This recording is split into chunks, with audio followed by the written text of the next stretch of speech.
আমি আমার বাগানের প্রথম অংশ এবং দ্বিতীয় অংশ গত 2 দিনে আপনাদেরকে দেখিয়েছি। আজকে তৃতীয় অংশ দেখাতে চেষ্টা করছি। এখানে দেখেন আছে একটা শ্বেত জিনটি এবং নীল জিনটি, দুটো একসাথে রেখেছি কারণ দুটার ফুল যখন একসাথে ফুটবে বেশ দারুণ লাগবে। এই যে দেখুন রোসেলিয়া, রোসেলিয়া ইকুইজেটোফর্মিস বলে এটাকে, চমৎকার ফুল ফুটায়। অল্প কিছু ফুল আছে, এটা বিশেষ করে পানির পরিমাণ কম এবং রৌদ্র উজ্জ্বল পরিবেশে বেশ ভালো জন্মে।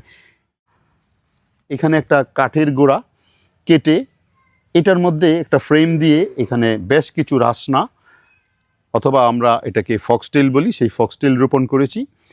যখন পুরাটা ফুলে ভরে উঠবে বেশ সুন্দর হয়। এটা খুব সহজেই করা যায়। আচ্ছা, আমি একটু ভিতর দিকে যাচ্ছি। এই যে এই পাশে কিছু অর্কিড রাখা আছে, এই পাশে একটা বিশাল বড় গাছে কিছু মানি প্ল্যান্ট পোথোস দেওয়া আছে। এখানে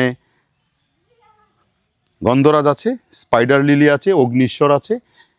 এই যে দেখতে পাচ্ছেন এটা বাতাবি লেবু গাছ, এর মধ্যে বেশ কিছু রাসনা আছে, আছে বিভিন্ন রকমের হয়া, প্রচুর ফুল ফুটে এটার মধ্যে, এত ভালো লাগে।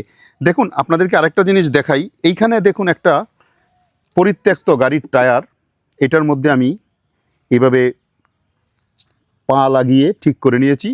বিশেষ করে মৌসুমি ফুলগুলি এটার মধ্যে চাষ করা যায়, খুবই ভালো লাগে। এরম 6-7টা আছে মৌসুমি ফুল চাষ করি, যখন যেখানে সুযোগ হয় সেখানে নিয়ে এটাকে বসিয়ে দিতে পারি, চাইলেই এটা করা যায়।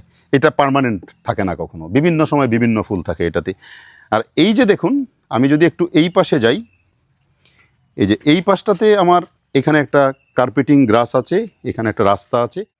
এই যে এই পাশে কিছু অর্নামেন্টাল প্ল্যান্টস আছে খুব সুন্দর করে রোপণ করা। এখানে একটা নয়নতারা ছিল, নয়নতারাটা অবশ্য মরে গেছে। আমি এখানে একটা গন্ধরাজ দেওয়ার চিন্তা করছি, ভবিষ্যতে একটা হলুদ গন্ধরাজ এখানে দিয়ে দেব, খুবই সুন্দর হবে জায়গাটা, বিশেষ করে ঘরের সামনে তো একদম। আর এইখানে আছে হচ্ছে স্প্যাথোগ্লোটিস প্লিকাটা, যেটাকে ভূমি অর্কিড বলা হয়, প্রচুর ফুল ফুটে এটার মধ্যে। এবং এই যে দেখেন এখনও প্রায় 3টা স্টিক হয়ে আছে, 1 2 3, 3টা স্টিক হয়ে আছে এটার মধ্যে, এবং নিচের থেকে আরেকটা উঠছে। সারা বছরই প্রায় ফুল দেয় এবং ঘরের সামনে যখন ফুলগুলি ফুটে থাকে আসলেও খুব বেশ ভালো লাগে, দৃষ্টিধন্য হয়।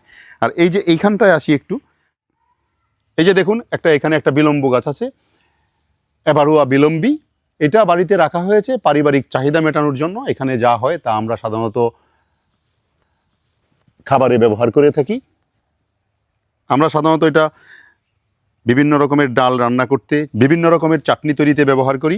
তবে এই বিলম্বু যাদের কিডনিতে সমস্যা আছে, রেনাল ইম্পেয়ারমেন্ট আছে, তারা অবশ্যই এটা খাবেন না ডাক্তারের পরামর্শ ছাড়া। কারণ হচ্ছে কামরাঙ্গা এবং বিলম্বু এই দুটা ফলে প্রচুর পরিমাণে অক্সালিক অ্যাসিড থাকে, যে অক্সালিক অ্যাসিড রেনাল ইম্পেয়ারমেন্ট থাকলে অথবা কিডনির সমস্যা থাকলে ক্ষতি করতে পারে। সুতরাং এটা যাদের কিডনির সমস্যা আছে তারা খাবেন না, ভীষণ টক।